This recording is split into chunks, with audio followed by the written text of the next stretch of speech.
my experience.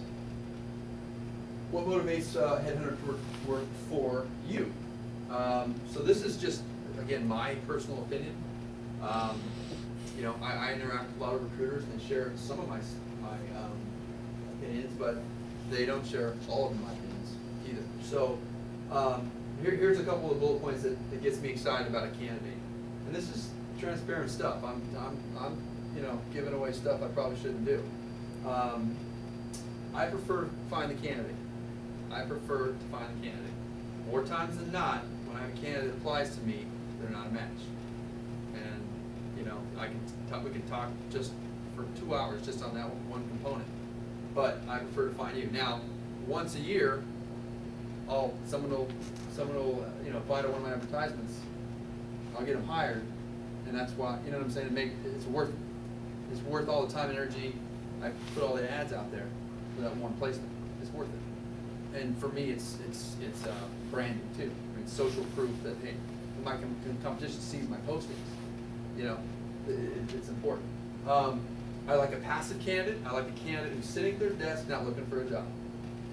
Okay, and the reason why it is because if a candidate just got laid off and they have talked to 10 recruiters and their resume's posted on Career Builder, Monster, Hot Jobs, ABC, XYZ, and everything else in between, then you know my likelihood of placing that person is just, it's so low.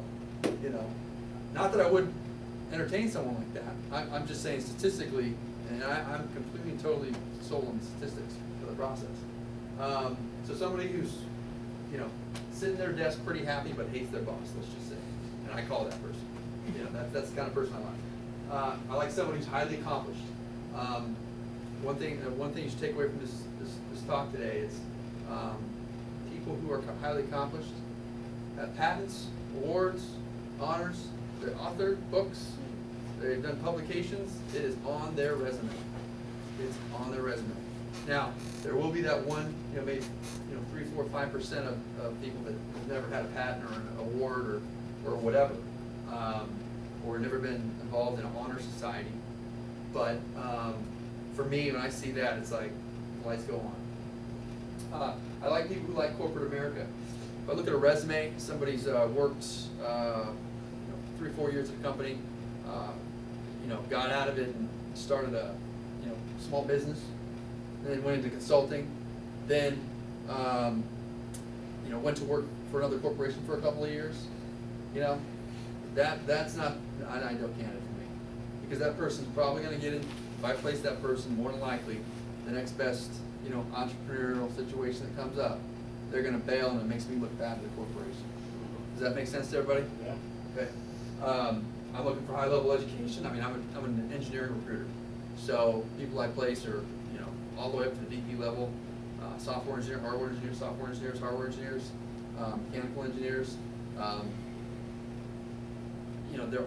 There are candidates out there that don't have a degree that can pull it off. My experience has been such that the degree is a very important piece of the puzzle. Just from taking an exam, studying for it, it's the whole process based, getting a 4-year degree. I like people who are well connected because they give referrals. People who are well connected, they're on. If I see a candidate, find them on LinkedIn, and I see that they got 500 connections or whatever, that's going to be a source for referrals for me. So the way I look at it is if I do good to the candidate, they're going to do good to me. And so that's sort of the way I look at that. Good communication skills, that goes without saying.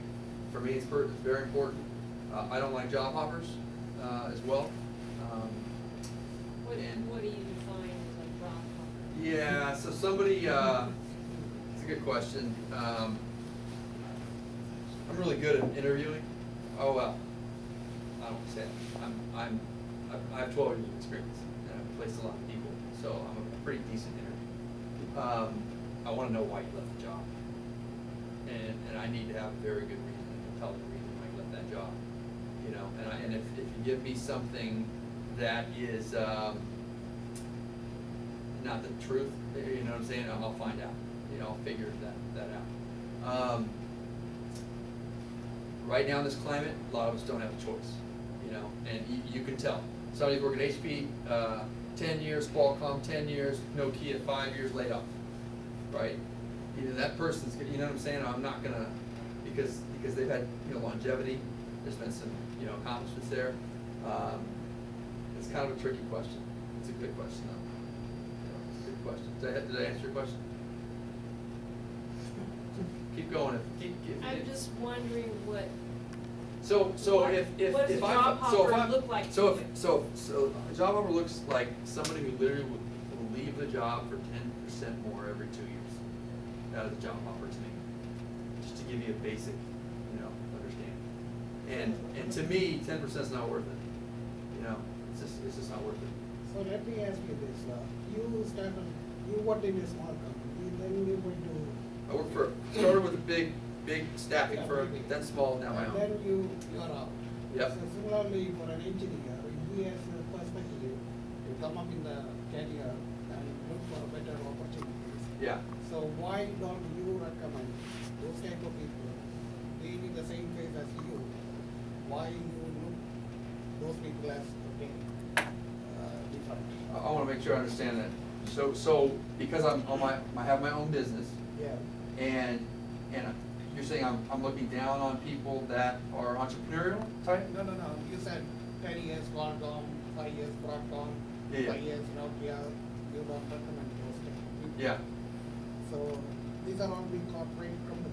What's that? No, you would recommend those. I would recommend them. I Because would that's recommend not a them. job hopper. Yeah, But I I would think recommend also- them. I And think you know, part- and talk is cheap. You know, I mean, you got to remember, I started in '97. I worked for the first company for 5 years. Okay, I'm sorry. No, I know. I'm just sort of trying to understand. You know, I'm not just talking. You know, it's backed up with some action on my side. You know, I could have left.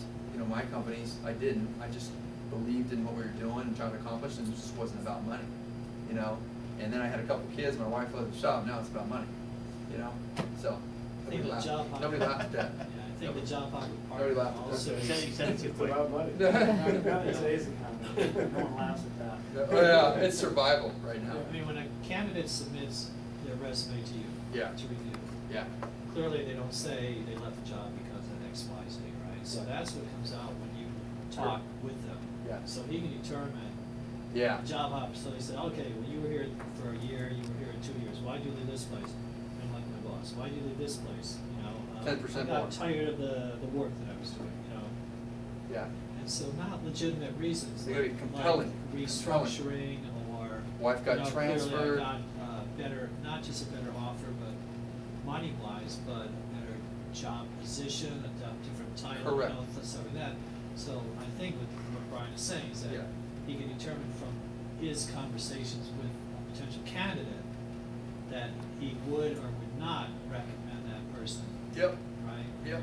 Yep. It'd be another thing, just to give it, just kind of another example is software engineer 2 years, software engineer 2 years, software engineer 2 years, software engineer, never got promoted, never were promoted, right?